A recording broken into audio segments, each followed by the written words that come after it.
In this video, I'm going to teach you how to connect MyFitnessPal to Fitbit. So first thing you need to do is to head over to your Google Play Store or App Store and then search for MyFitnessPal. Install this on your device.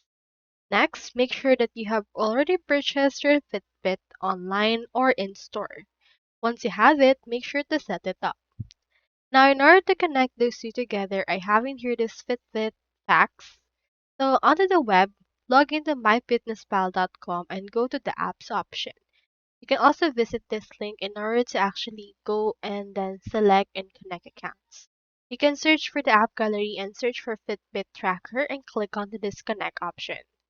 Now, if you have already installed the app, just launch the MyFitnessPal, then click on the menu on the upper left corner or click on More on iOS and then scroll to Apps and Devices.